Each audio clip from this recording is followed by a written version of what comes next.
9 ತಿಂಗಳು ಹೆತ್ತು ಹೊತ್ತು ಸಾಕಿದ ಅಮ್ಮ ಹೆಚ್ಚ, ಇಲ್ಲ ಸಪ್ತಪದಿ ತುಳಿದು ಸಾಯುವವರೆಗೂ ಜೊತೆಯಲ್ಲಿರುವ ಹೆಂಡತಿ ಹೆಚ್ಚ?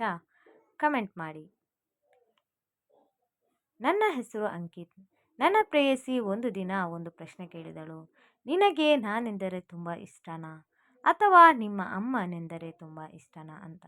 ಅದಕ್ಕೆ ನಾನು ನನಗೆ ನೀನೆಂದರೆ ಇಷ್ಟ, ನಮ್ಮ ಅಮ್ಮನೆಂದರೆ ಪ್ರೀತಿ ಎಂದು ಹೇಳಿದೆ. ಅದೇ ಪ್ರಶ್ನೆ ನಮ್ಮ ಮದುವೆಯ ನಂತರ ಕೇಳಿದಳು. ನಿಮಗೆ ಯಾರ ಮೇಲೆ ಪ್ರೀತಿ ಜಾಸ್ತಿ ಇದೆ, ನನ್ನ ಮೇಲೆ ಅಥವಾ ನಿಮ್ಮ ತಾಯಿಯ ಮೇಲ? ಅಮಾಯಕಳಾಗಿ ಅವಳು ಕೇಳಿದ ಪ್ರಶ್ನೆಗೆ ನನಗೆ ನಗು ಬರುತ್ತಿತ್ತು. ನೀನು ನನ್ನ ಪ್ರೀತಿ, ಅಮ್ಮ ನನ್ನ ಪ್ರಾಣ ಅಂತ ಹೇಳಿದೆ.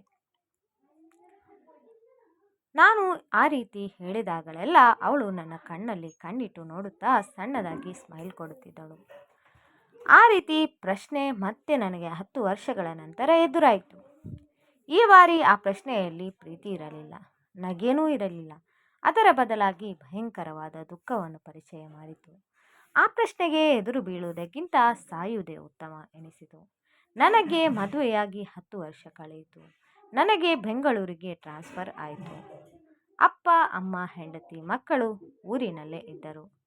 ಎಲ್ಲರನ್ನೂ ಬಿಟ್ಟು ಕೆಲಸಕ್ಕೋಸ್ಕರ ನಾನು ಬೆಂಗಳೂರಿಗೆ ಬರಬೇಕಾಯಿತು. ಆದರೆ ಅಲ್ಲಿ ನನ್ನನ್ನು ಪ್ರೀತಿಯಿಂದ ನೋಡಿಕೊಳ್ಳಲು ಹೆಂಡತಿ ಇಲ್ಲ. ನನ್ನ ಕಷ್ಟಗಳನ್ನು ಹೇಳಿಕೊಳ್ಳೋಕ್ಕೆ ಅಪ್ಪ ಅಮ್ಮನೂ ಇಲ್ಲ.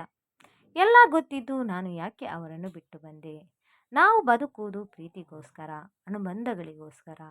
ಅವೇ ಇಲ್ಲದಿರುವ ಜಾಗದಲ್ಲಿ ಯಾಕೆ ಇರಬೇಕು ಎಂಬ ಪ್ರಶ್ನೆ ನನ್ನ ಮೆದುಳಿನಲ್ಲಿ ಕಾಡುತ್ತಿತ್ತು. ಇಷ್ಟರಲ್ಲೇ ಫೋನ್ ರಿಂಗ್ ಆಯಿತು.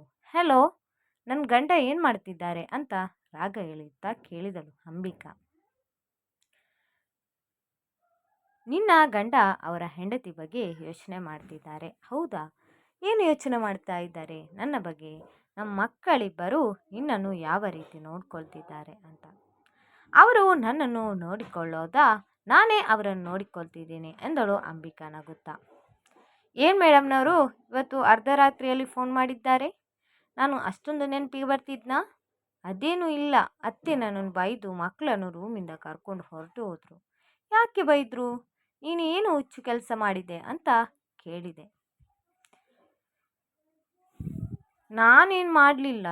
ಮಕ್ಕಳಿಬ್ಬರು ಮಂಚದ ಮೇಲೆ ಜಂಪ್ ಮಾಡ್ತಿದ್ರು. ಅತ್ತೆ ಬಂದು ನನ್ನನ್ನು ಬೈದರು. ಅದಕ್ಕೆ ಅಮ್ಮ ಬೈದ್ರಾ? ಅಂದರೆ ಅತ್ತೆ ಬರೋಷ್ಟರಲ್ಲಿ ನಾನು ಅವರ ಜೊತೆ ಸೇರಿ ಮಂಚದ ಮೇಲೆ ಜಂಪ್ ಮಾಡ್ತಿದ್ದೆ ಅಂತ ಮೆಲ್ಲಗೆ ಹೇಳಿದ್ಲು ಅಂಬಿಕಾ. ಅದಕ್ಕೆ ನಾನು ಗಟ್ಟಿಯಾಗಿ ನಗಿದೆ. ಯಾಕೆ ನಗ್ತಿದ್ದೀರಾ? ಪಾಪ ನಮ್ಮಮ್ಮ 3 ಜನ ತರಲೆ ಮಕ್ಕಳನ್ನ ಹೇಗೆ ಸುಧಾರಿಸ್ತಾಳೆ ಅಂತ ನಗು ಬಂದಿತ್ತು. ನಾನೇನು ತರಲೆ ಮಗು ಅಲ್ಲ. ಸರಿ ಬಿಡು, ಮಕ್ಕಳು ಏನು ಮಾಡ್ತಿದ್ದಾರೆ? ಅವರು ಮಾವನವರ ಹತ್ತಿರ ಮಲಗಿದ್ದಾರೆ. ನಾನೀಗ ಅತ್ತೆ ಹತ್ತಿರ ಹೋಗಿ ಮಲಗ್ತೀನಿ. ನಾಳಿದ್ದು ನಮ್ಮ ಮದುವೆಯ ದಿನ. ಅವತ್ತೇ ನಿಮ್ಮ ಬರ್ತ್ಡೇ ಕೂಡ ನೆನಪಿದೆಯಾ? ನೆನಪಿದೆ. ಮನೆಗೆ ಬಂದು ಬಿಡೋಣ ಅಂತ ಅಂದ್ಕೊಳ್ತಿದ್ದೀನಿ ಅಂತ ಹೇಳಿದೆ ನಾನು. ಅದಕ್ಕೆ ಅವಳು ತುಂಬ ಸಂತೋಷದಿಂದ ಯಾವಾಗ ಬರ್ತಿದ್ದೀರಿ ಎಂದು ಕೇಳಿದಳು. 1 ತಿಂಗಳಲ್ಲಿ ಕೆಲಸಕ್ಕೆ ರಿಸೈನ್ ಮಾಡಿ ಮನೆಗೆ ಬಂದು ಬಿಡೋಣ ಅಂತ ಅಂದ್ಕೊಳ್ತಿದ್ದೀನಿ ಅಂತ ಹೇಳಿದೆ. ಅವಳು ಯಾಕೆ, ಏನು ಅಂತ ಏನೂ ಕೇಳಲಿಲ್ಲ. ಹಾಗಂತ ಅವಳು ಮಾತುಗಳಲ್ಲಿ ಆಶ್ಚರ್ಯ ಏನೂ ಕಾಣಲಿಲ್ಲ. ಬಂದುಬಿಡು ಎಂದು ಸಂತೋಷದಿಂದ. ಯಾಕೆ ಎಂದು ಕೇಳಲ್ವಾ ಅಂತ ನಾನೇ ಕೇಳಿದೆ. ನನಗೆ ನಿಮ್ಮನ್ನು ನೋಡೋಕೆ ಅಂತ ಅನಿಸ್ತಿದೆ. ಅಲ್ಲಿಗೆ ನಿಮ್ಮ ಜೊತೆ ಬರ್ತೀನಿ ಅಂದರೆ ಬೇಡ ಅಂದ್ರಿ. ಬೇಗ ಬಂದುಬಿಡು ಎಂದ್ಲು. ನೀನು ಇಲ್ಲಿಗೆ ಬಂದರೆ ಒಬ್ಬಳೆ ಮಕ್ಕಳಿಬ್ಬರನ್ನು ನೋಡಿಕೊಳ್ಳಲು ಆಗುವುದಿಲ್ಲವೆಂದು ಬೇಡ ಎಂದೆ ಅಷ್ಟೇ. ನನಗೆ ಗೊತ್ತು ಸರಿ ಅತ್ತೆ ಕರೀತಿದ್ದಾರೆ, ನಾನು ಇಡ್ತೇನೆ ಅಂತ ಹೇಳಿ ಫೋನ್ ಕಟ್ ಮಾಡಿದ್ಲು.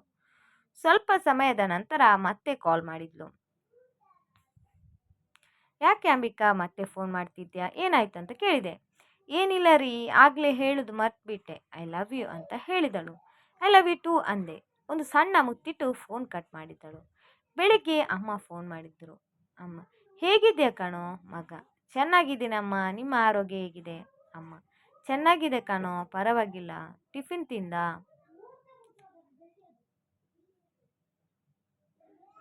ಮಗ, ಹಾಂ ಮಾಡಿದೆ ಅಮ್ಮ. ಅಪ್ಪ ಏನು ಮಾಡ್ತಿದ್ದಾರೆ? ಅಮ್ಮ, ನಿನ್ನ ಅಪ್ಪ ಇಲ್ಲಿ ಏನೋ ತುಂಬ ಅಡವಿಡಿ ಮಾಡ್ತಿದ್ದಾರೆ. ಮಕ್ಕಳಿಗೆ ರಜಾ ಹಾಕಿಸಿ ಪಿಕ್ನಿಕ್ಗೆ ಹೋಗೋಣ, ಬೇಗ ರೆಡಿಯಾಗಿ ಅಂತ ಹೇಳ್ತಿದ್ದಾರೆ. ಅಮ್ಮನ ಮಾತು ಕೇಳಿ ನನಗೆ ಸಣ್ಣದಾಗಿ ನಗು ಬಂತು. ಸರಿ ಅಮ್ಮ, ಆಫೀಸ್ಗೆ ಲೇಟ್ ಆಗುತ್ತೆ, ನಾನು ಸಾಯಂಕಾಲ ಫೋನ್ ಮಾಡ್ತೀನಿ ಅಂತ ಹೇಳಿ ಕಾಲ್ ಕಟ್ ಮಾಡಿದೆ. ಆಫೀಸ್ನಲ್ಲಿ ನಾಳೆ ನನ್ನ ಬರ್ತ್ಡೇ ಅಂತ ಯಾರಿಗೂ ಹೇಳಲಿಲ್ಲ. ಆದರೆ ಒಬ್ಬ ಹುಡುಗಿ ಮಾತ್ರ ನಾಳೆ ನನ್ನ ಬರ್ತ್ಡೇ ಅಂತ ತಿಳಿದುಕೊಂಡಿದ್ದಾಳೆ. ನಾನು ಕಾಲೇಜಿನಲ್ಲಿ ಓದುತ್ತಿರಬೇಕಾದರೆ ಆ ಹುಡುಗಿ ನನ್ನ ಜೂನಿಯರ್, ಈಗ ನನ್ನ ಕೊಲೀಗ್. ಅವಳ ಹೆಸರು ಕಾವ್ಯ. ನನಗೆ ಪಾರ್ಟಿ ಬೇಕು ಅಂತ ಕೇಳಿದ್ದು. ಸರಿ, ನಾಳೆ ಎಲ್ಲರಿಗೂ ಕೊಡಿಸ್ತೇನೆ ಅಂತ ಹೇಳಿದೆ. ನನಗೆ ಎಲ್ಲರ ಜೊತೆಯಲ್ಲಿ ಬೇಡ, ಸಪ್ರೇಟಾಗಿ ಬೇಕು ಎಂದಳು. ಹಾಗಾದರೆ ಸಾಯಂಕಾಲ ರೆಸ್ಟೋರೆಂಟಿಗೆ ಹೋಗೋಣ ಎಂದೆ. ಬೇಡ ಅಂಕಿತ್ ಮೇಮ್, ನಿಮ್ಮ ಮನೆಯಲ್ಲೇ ಡಿನ್ನರ್ ಮಾಡೋಣ ಎಂದಳು. ಸರಿ ಅಂತ ಹೇಳಿದೆ. ಡಿನ್ನರನ್ನು ಪ್ರಿಪೇರ್ ಮಾಡಿ ಕಾವ್ಯಾಲಿಗೋಸ್ಕರ ಕಾಯ್ತಿದ್ದೆ. ಕಾವ್ಯ ಬಂದಳು. ಏನು, ನಿನ್ನ ಗಂಡನ ಜೊತೆ ಬರ್ತೀರಾ ಅಂದ್ಕೊಂಡೆ, ಆದರೆ ನೀವೊಬ್ಬರೇ ಬಂದಿದ್ದೀರಾ? ಅವರಿಗೇನೋ ಸ್ವಲ್ಪ ಕೆಲಸ ಇದೆ ಅಂತ ಹೇಳಿ ನನ್ನನ್ನು ಇಲ್ಲಿ ಡ್ರಾಪ್ ಮಾಡಿ ಹೋದರು. ಸರಿ ಅಂತ ಹೇಳಿ ಊಟ ರೆಡಿ ಮಾಡಿ ಕುಳಿತುಕೊಂಡ್ವಿ. ಕಾವ್ಯ ನನ್ನ ಫ್ಯಾಮಿಲಿ ಫೋಟೋ ನೋಡ್ತಿದ್ಲು. ನಿಮ್ಮ ತಾಯಿ ನೋಡಲು ತುಂಬ ಚೆನ್ನಾಗಿದ್ದಾರೆ. ನಿಮ್ಮ ಮಕ್ಕಳು ಸೇಮ್ ನಿಮ್ಮ ಹೆಂಡತಿಯ ಥರನೇ ಇದ್ದಾರೆ. ನಿಮ್ಮದು ಲವ್ ಮ್ಯಾರೇಜ್ ಅಲ್ವಾ? ನಿಮ್ಮ ಲವ್ ಸ್ಟೋರಿ ನನಗೆ ಗೊತ್ತು, ಆದರೆ ನಿಮ್ಮ ತಾಯಿಯ ಬಗ್ಗೆ ನನಗೇನೂ ಗೊತ್ತಿಲ್ಲ. ಸ್ವಲ್ಪ ಹೇಳ್ತೀರಾ? ಅಮ್ಮನ ಬಗ್ಗೆ ಹೇಳುವುದಕ್ಕೆ ದೊಡ್ಡದಾಗಿ ಏನಿಲ್ಲ. ಅವರು ಜಾಸ್ತಿ ಓದಿಕೊಂಡಿಲ್ಲ, ಆದರೂ ಎಲ್ಲ ವ್ಯಾವಹಾರಿಕ ಜ್ಞಾನ ಗೊತ್ತು. ಅಪ್ಪ ಹೇಳಿದ ಮಾತಿಗೆ ಎದುರು ಹೇಳುವುದಿಲ್ಲ. ಹಾಗಂತ ಅಪ್ಪನೂ ಯಾವತ್ತೂ ಅಮ್ಮನಿಗೆ ಇಷ್ಟವಾಗದಿರುವ ಕೆಲಸ ಮಾಡುವುದಿಲ್ಲ. ನಾನು ಹುಟ್ಟಿದ ನಂತರ ನನ್ನನ್ನು ಪ್ರೀತಿಸಲು ಶುರು ಮಾಡಿದರು. ಮತ್ತೆ ನನ್ನ ಹೆಂಡತಿಯನ್ನು, ಈಗ ಮೊಮ್ಮಕ್ಕಳನ್ನು. ತಾಯಂದಿರಿಗೆ ಪ್ರೀತಿಸುವುದು ಅಷ್ಟೇ ಅಲ್ವಾ ಗೊತ್ತಿರೋದು? ನಿಮಗೆ ನಿಮ್ಮ ತಾಯಿ ಅಂದರೆ ತುಂಬ ಇಷ್ಟ ಅನಿಸುತ್ತದೆ. ಇಲ್ಲ, ನನಗೆ ನನ್ನ ಹೆಂಡತಿ ಅಂದ್ರೇ ತುಂಬ ಇಷ್ಟ. ಅದೇನು ನಿನಗೆ ಗೊತ್ತಾ? ನಮಗೆ ಗೊತ್ತಿಲ್ಲದಂತೆ ಪ್ರೀತಿ 3 ದಿಕ್ಕಿನಲ್ಲಿ ಪ್ರಯಾಣಿಸುತ್ತದೆ. ನಾವು ಹುಟ್ಟಿದಾಗ ತಾಯಿ ನಮ್ಮನ್ನು ಪ್ರೀತಿಸ್ತಾಳೆ, ನಂತರ ಹೆಂಡತಿ, ಅದು ಆದಮೇಲೆ ವಯಸ್ಸಾದಾಗ ಮಕ್ಕಳು. ಅವರು ತೋರಿಸುವ ಆ ಪ್ರೀತಿನೇ ಶಾಶ್ವತವಾಗಿ ಗಟ್ಟಿಯಾಗಿ ಇರುತ್ತದೆ. ಯಾರಿಗೆ ಅವರು ಎದೆಯ ಮೇಲೆ ಕೈ ಹಾಕಿಕೊಂಡು ಯೋಚಿಸಿದರೆ ತಿಳಿಯುತ್ತದೆ. ಹಾಗಾದರೆ ಹೆಂಡತಿ ಇದ್ದಾಗ ತಾಯಿಯ ಮೇಲೆ ಪ್ರೀತಿ ಇರೋದಿಲ್ವಾ?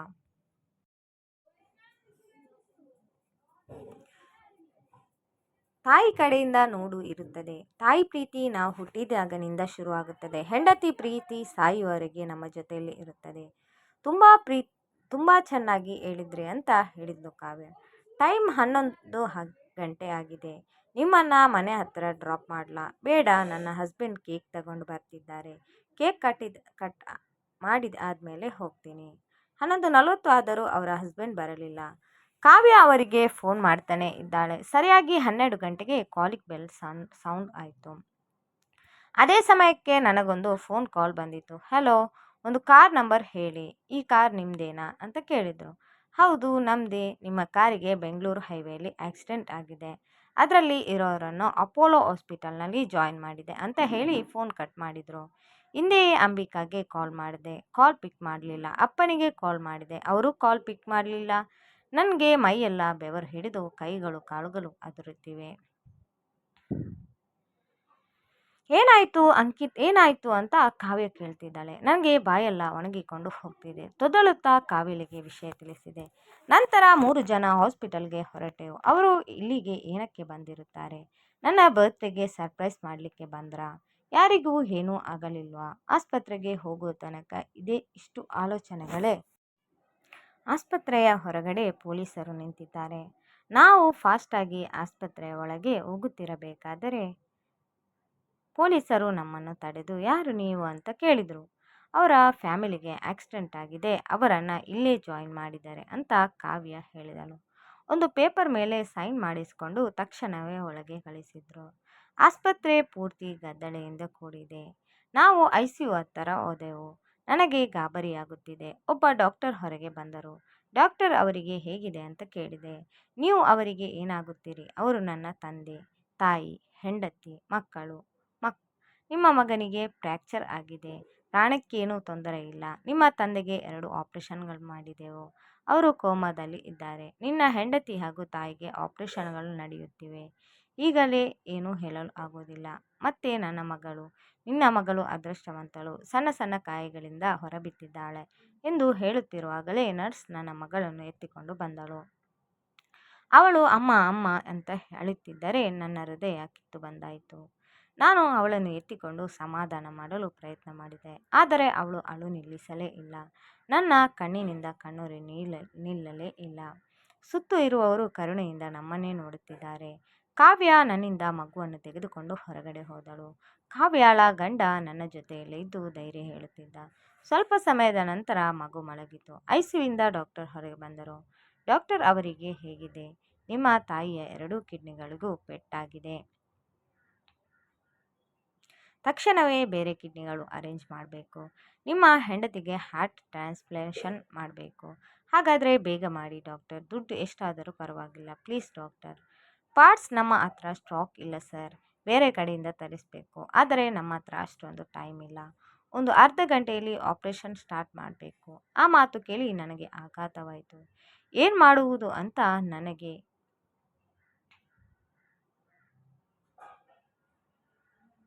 ದಿಕ್ಕು ತೋಚದೆ ಡಾಕ್ಟರ್ನನ್ನೇ ಕೇಳಿದೆ, ಈಗ ಏನು ಮಾಡುವುದು ಅಂತ. ಅವರು ಹೇಳುವುದಕ್ಕೆ ಸಂಕೋಚ ಪಡುತ್ತಾ ನನ್ನ ಮುಂದೆ ಒಂದು ಪ್ರಶ್ನೆ ಇಟ್ಟರು. ಅವರಿಬ್ಬರದು ಒಂದೇ ಬ್ಲಡ್ ಗ್ರೂಪ್. ನಿಮ್ಮ ತಾಯಿಯ ಹೃದಯ ನಿಮ್ಮ ಹೆಂಡತಿಗೆ ಇಟ್ಟರೆ ನಿನ್ನ ಹೆಂಡತಿ ಬದುಕುತ್ತಾರೆ. ಇಲ್ಲ ಅಂದರೆ ನಿಮ್ಮ ಹೆಂಡತಿಯ ಕಿಡ್ನಿಗಳು ನಿಮ್ಮ ತಾಯಿಗೆ ಇಟ್ಟರೆ ಅವರು ಬದುಕುತ್ತಾರೆ. ಇಬ್ಬರಲ್ಲಿ ಒಬ್ಬರನ್ನೇ ನಾವು ಕಾಪಾಡಿಕೊಳ್ಳಲು ಸಾಧ್ಯ. ಬೇಗ ನಿಮ್ಮ ನಿರ್ಧಾರವನ್ನು ತಿಳಿಸಿ. ಇನ್ನು ಮುಂದೆ ನೀವು ತೆಗೆದುಕೊಳ್ಳುವ ನಿರ್ಧಾರದ ಮೇಲೆ ಅವಲಂಬಿತವಾಗಿದೆ ಅಂತ ಹೇಳಿ ಹೊರಟು ಹೋದರು ಡಾಕ್ಟರ್. ನನ್ನ ಮೆದುಳು ಕೆಲಸ ಮಾಡುವುದು ನಿಲ್ಲಿಸಿಬಿಟ್ಟಿದೆ. ದುಃಖ ನನ್ನ ಹೃದಯಕ್ಕೆ ತಗುಲುತ್ತಿದೆ. 9 ತಿಂಗಳು ಹೆತ್ತು ಹೊತ್ತು ಸಾಕಿದ ತಾಯಿಯನ್ನು ಕಾಪಾಡಿಕೊಳ್ಳಬೇಕಾ? ಅಥವಾ ನನ್ನ ಜೊತೆ ಸಪ್ತಪದಿ ತುಳಿದು ನನ್ನ ಕಷ್ಟ ಸುಖಗಳಲ್ಲಿ ಜೊತೆಯಲ್ಲಿ ಇರುತ್ತೇನೆ ಎಂದು ಪ್ರಮಾಣ ಮಾಡಿದ ಹೆಂಡತಿಯನ್ನು ಬದುಕಿಸಿಕೊಳ್ಳಬೇಕಾ ಎಂದು ದುಃಖ ಬಿಕ್ಕಳಿಸಿ ಬರುತ್ತಿದೆ. ನನ್ನಿಂದ ಕಂಟ್ರೋಲ್ ಮಾಡಿಕೊಳ್ಳಕ್ಕೆ ಆಗುತ್ತಿಲ್ಲ. ಜೋರಾಗಿ ಅಳುತ್ತಾ ಗೋಡೆಗೆ ಹೊಡೆಯುತ್ತಿದ್ದೇನೆ. ನನ್ನ ಕಿರುಚಾಟಕ್ಕೆ ನನ್ನ ಮಗಳು ಎದ್ದು ಜೋರಾಗಿ ಅಳಲು ಶುರು ಮಾಡಿದಳು. ನಾನು ಕಣ್ಣುಗಳನ್ನು ಒರೆಸಿಕೊಂಡು ಅವಳನ್ನು ಎತ್ತಿಕೊಂಡು ಸುಧಾರಿಸುತ್ತಿದ್ದೇನೆ. ಎಲ್ಲರೂ ನಾನು ಯಾವ ನಿರ್ಧಾರ ತೆಗೆದುಕೊಳ್ಳುತ್ತೇನೆ ಅಂತ ಕಾಯುತ್ತಿದ್ದಾರೆ. ನನ್ನಿಂದ ಯಾವ ನಿರ್ಧಾರವೂ ತೆಗೆದುಕೊಳ್ಳಲು ಆಗುತ್ತಿಲ್ಲ. ಡಾಕ್ಟರ್ ಹೊರಗೆ ಬಂದು, ಸರ್, ಯಾವ ನಿರ್ಧಾರಕ್ಕೆ ಬಂದ್ರಿ ಅಂತ ಕೇಳಿದರು. ನನ್ನಿಂದ ಯಾವ ಸಮಾಧಾನವೂ ಇಲ್ಲ. ಹಾಗೆ ಮಗುನ ಎತ್ತಿಕೊಂಡು ನೆಲ ನೋಡಿಕೊಂಡು ಇದ್ದುಬಿಟ್ಟೆ. ಸರ್, ಲೇಟ್ ಆದರೆ ಇಬ್ಬರನ್ನು ಕಳೆದುಕೊಳ್ಳಬೇಕಾಗುತ್ತದೆ ಎಂದು ಮತ್ತೆ ಮತ್ತೆ ಕೇಳುತ್ತಿದ್ದಾರೆ. ಅವರ ಹೆಂಡತಿಯನ್ನು ಕಾಪಾಡಿ ಎಂದಳು ಕಾವ್ಯ. ನಾನೇನಾದರೂ ಹೇಳಬಹುದೆಂದು ಡಾಕ್ಟರ್ ನನ್ನ ಕಡೆಯೇ ನೋಡುತ್ತಾ ಹೊರಟು ಹೋದರು. ಕಾವ್ಯ ಹೇಳಿದ ಮಾತು ನನಗೆ ಕೇಳಿಸಿತು, ಆದರೆ ನಾನು ಸ್ಪಂದಿಸಲಿಲ್ಲ. ಬಹುಶಃ ಅದೇ ಸರಿಯಾದ ನಿರ್ಧಾರ ಆಗಿರುತ್ತದೆ. ಆದರೆ ನನಗೆ ಆ ನಿರ್ಧಾರ ಇಷ್ಟವಾಗಲಿಲ್ಲ. ಹಾಗಂತ ನನ್ನ ಮನಸ್ಸು ಆ ನಿರ್ಧಾರಕ್ಕೆ ಅಡ್ಡಿ ಹೇಳಲಿಲ್ಲ. ಕಾವ್ಯ ಹಾಗೂ ಅವರ ಗಂಡ ನನ್ನ ಪಕ್ಕದಲ್ಲೇ ಕೂತು ನನಗೆ ಧೈರ್ಯ ಹೇಳುತ್ತಿದ್ದಾರೆ. ಹೀಗೆ ಅಂಬಿಕಾಳ ಆಪರೇಷನ್ ಮುಗಿಯಿತು.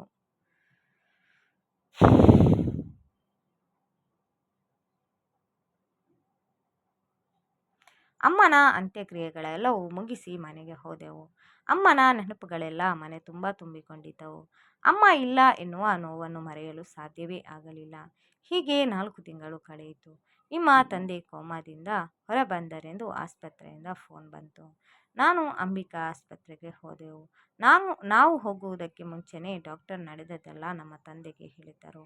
ನಾನು ಅಪ್ಪನ ಬಳಿ ಹೋದಾಗ ಅವರು ನನಗೆ ಕೇಳಿದ ಮೊದಲ ಪ್ರಶ್ನೆ, ನಿಮ್ಮ ಅಮ್ಮ ಎಲ್ಲಿ? ಅವರ ಕಣ್ಣುಗಳು ಕಣ್ಣೀರಿನಿಂದ ತುಂಬಿ ಹೋಗಿವೆ. ಅವರ ಪ್ರಶ್ನೆಗೆ ನನ್ನ ಕಡೆಯಿಂದ ಯಾವ ಸಮಾಧಾನವೂ ಇಲ್ಲ. ನಿನಗೆ 9 ತಿಂಗಳು ಎತ್ತು ಹೊತ್ತು ಸಾಕಿದ ತಾಯಿಗಿಂತ ನಿನ್ನೆ ಮೊನ್ನೆಯ ಬಂದಿದ್ದ ನಿನ್ನ ಹೆಂಡತಿ ಹೆಚ್ಚಾದಳ ಅಂತ ಕೇಳಿದರು. ಆ ದಿನ ನಾನು ನನ್ನ ಹೆಂಡತಿಯ ಬಗ್ಗೆ ಯೋಚನೆ ಮಾಡಲಿಲ್ಲ. ನನ್ನ ಮಕ್ಕಳ ತಾಯಿಯ ಬಗ್ಗೆ ಯೋಚನೆ ಮಾಡಿದೆ. ಅವರಿನ್ನೂ ತುಂಬ ಚಿಕ್ಕವರು. ಅಮ್ಮ ಅನ್ನೋದು ಬಿಟ್ಟರೆ ಅವರಿಗೇನು ಗೊತ್ತಿಲ್ಲ. ಅವರಿಗೆ ತಾಯಿಯನ್ನು ದೂರ ಮಾಡಿಬಿಟ್ಟರೆ ಅವರಿಗೆ ಬುದ್ಧಿ ಬಂದ ಮೇಲೆ ನನ್ನ ತಾಯಿ ಎಲ್ಲಿ ಅಂತ ಕೇಳಿದಾಗ ನಾನು ಏನು ಮಾಡಲಿ? ನಾನು ನನ್ನ ತಾಯಿಯನ್ನು ಕಾಪಾಡಿಕೊಳ್ಳುವುದಕ್ಕೋಸ್ಕರ ಅವರಿಗೆ ತಾಯಿಯನ್ನು ದೂರ ಮಾಡುವುದು ನ್ಯಾಯ ಅನಿಸಲಿಲ್ಲ. ಅಮ್ಮ ನನ್ನಿಂದ ದೂರ ಆಗ್ತಿದ್ದಾಳೆ ಎಂದು ನಾನು ಅಂದುಕೊಳ್ಳುತ್ತಾ ಇಲ್ಲ. ಅವರ ಹೃದಯ ಬಡಿತದಿಂದ ನಮ್ಮ ಜೊತೆನೇ ಯಾವಾಗಲೂ ಇರುತ್ತಾರೆ. ನನ್ನ ಮಕ್ಕಳಿಬ್ಬರು ಅವರ ತಾತನ ಬಳಿ ಹೋಗಿ ಅವರ ಪುಟ್ಟ ಪುಟ್ಟ ಮಾತುಗಳಿಂದ ತೊದಲುತ್ತಾ, ಹೇಗಿದ್ದೀರಿ ತಾತ ಎಂದು ಕೇಳಿದರು. ಅವರು ನಗುತ್ತಾ ಕೇಳಿದ ಮುಗ್ಧ ಮಾತುಗಳಿಗೆ ನನ್ನ ತಂದೆಯ ಮುಖದಲ್ಲೂ ಮುಗುಳ್ನಗೆ ಕಾಣಿಸಿತು. ನನ್ನನ್ನು ಕ್ಷಮಿಸ್ಕಣೋ, ನಿನ್ನ ನಿರ್ಧಾರವನ್ನು ಶಂಕಿಸಿದ್ದಕ್ಕೆ ಅಂತ ಹೇಳಿ ಅಪ್ಪ ನನ್ನನ್ನು ಕ್ಷಮಾಪಣೆಯನ್ನು ಕೇಳಿದರು. ನೀವು ಈ ರೀತಿ ಕೇಳಬಾರದು ಅಪ್ಪ, ಇದರಲ್ಲಿ ನಿಮ್ಮ ತಪ್ಪೇನೂ ಇಲ್ಲ. ಅದು ನಿಮಗೆ ಅಮ್ಮನ ಮೇಲಿರುವ ಪ್ರೀತಿ ಎಂದು ಹೇಳಿ ಸಮಾಧಾನ ಮಾಡಿ ಮನೆಗೆ ಕರೆದುಕೊಂಡು ಹೋದೆವು. ಈ ಕಥೆಯಲ್ಲಿ ಅಂಕಿತ್ ತೆಗೆದುಕೊಂಡ ನಿರ್ಧಾರ ಸರಿಯಾ ಅಥವಾ ತಪ್ಪಾ? ಕಮೆಂಟ್ ಮಾಡಿ ನಿಮ್ಮ ನಿರ್ಧಾರವನ್ನು ತಿಳಿಸಿ.